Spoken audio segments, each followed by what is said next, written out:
Thank you. John Flaherty, last but certainly not least. John, over to you. Thank you, Chairman DePalma and members of the committee. My name is John Flaherty. I'm representing GrowSmart Rhode Island here this evening. And I would start by saying ditto to everything that Nicole said. I did want to pick up on a concern that Senator Chacon raised earlier about this efficiency study and the efficacy of doing that, and also the fact that it's due January 1st, 2025, going into a situation where you've already got a built-in deficit makes little sense. I've heard talk about this efficiency study looking and examining right-sizing the agency. And I want to just call your attention to the fact that there have been numerous reviews and studies of RIPTA over the years. Senator DePalma, you were pointing out the one that you were involved in 2011 that looked at funding. Before that, there was the Special Legislative Study Commission, joint House and Senate. And then several of you, I believe, were also served on the Senate Oversight Committee about a year ago, heard a presentation from RIPTA, and they participate in something called the American Bus Benchmarking Group that compares agencies to one another in their peer groups. And the conclusion of all of these reports, and we're not against efficiency by any stretch. In fact, the smart growth movement is all about efficiency, efficiency of land use, efficiency of infrastructure, and so on. So we're big proponents of efficiency. However, these reviews have been done year after year after year, and the conclusion is largely the same, which is that the agency is run efficiently. It's just been chronically underfunded. And that's been repeated. That was repeated in the Legislative Study Commission that was done in 2007. That was 17 years ago. Before that, RIPEC put its finger on this issue in 2002, so that was 22 years ago. I think that from some of the comments that we heard from Senator Sosnowski, she's a champion for transit, but she talked about the challenge of using transit.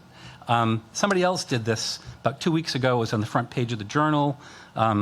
Reporter Antonia Farzan spent a week using nothing but transit, and she chronicled how challenging it was under current conditions.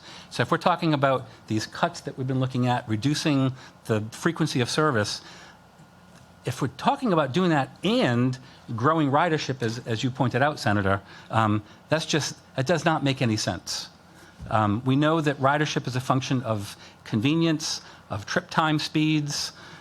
Those are the two big things, and cost is certainly a consideration. So I'll end by just pointing out that, that this homework has been done. This started under Governor Raimondo in 2018, the development of the Transit Master Plan. It's a very data-driven plan, and it's not just data-driven for transit, but it's data-driven for the environment. It's data-driven for housing. So this making investments in transit is one of the few opportunities where 1 + 1 = 5. You get the return on investment in the economy. You create opportunities for transit-oriented housing development to make gains on the deficit of housing that we have. And this report determines that implementation of this plan would achieve 80% of the state's target for the Act on Climate and reducing vehicle miles traveled and related emissions. So we are not going to achieve the Act on Climate targets without implementing this plan. So the final point I'll make is that that same reporter that chronicled her challenges in being able to get around the state did another story I just heard coming in. It was just published today, where she looks at the improvements outlined in this that address all the concerns that she raised and how difficult it was to get around the state. We've got 70% of the state's population that can walk out their front door and be at a bus stop in 10 minutes. No other state can make that claim.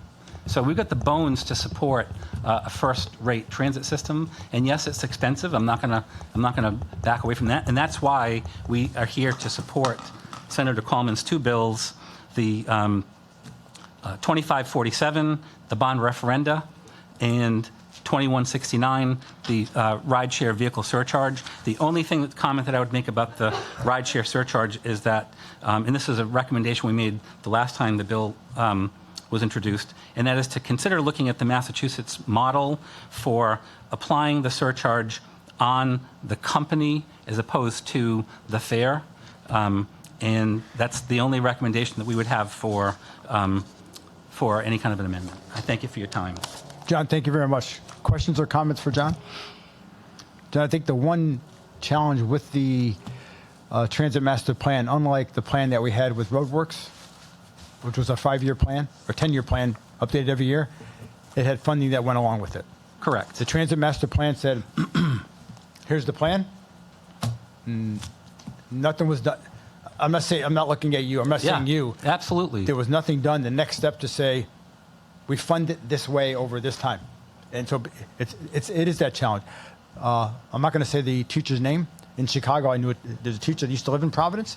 And I think what distance she went, 2 different buses she have to take, took almost 40 minutes to get to school. And if she was in a car, 10 and change. Yeah. What did she do?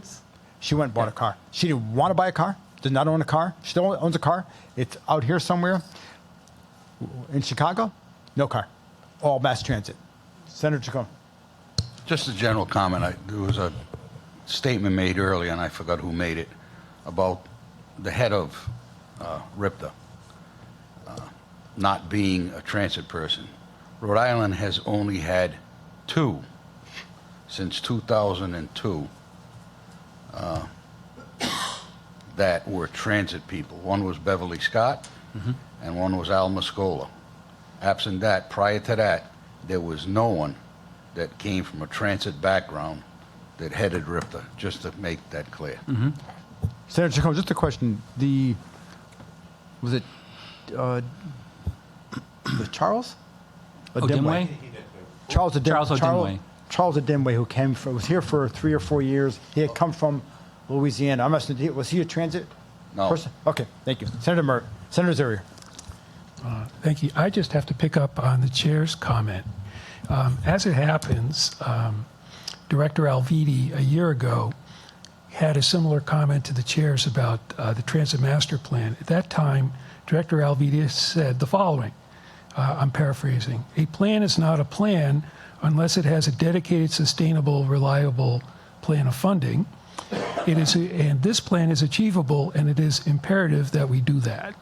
I was hoping that Director Alviti would be here to testify for the RIPTA portion of tonight's hearing, but I'm certainly very pleased with what he said a year ago, and I hope the RIPTA follows through under his leadership in the coming year. Thank you, Senator. Any other questions or comments for the witnesses? Just to make certain there's no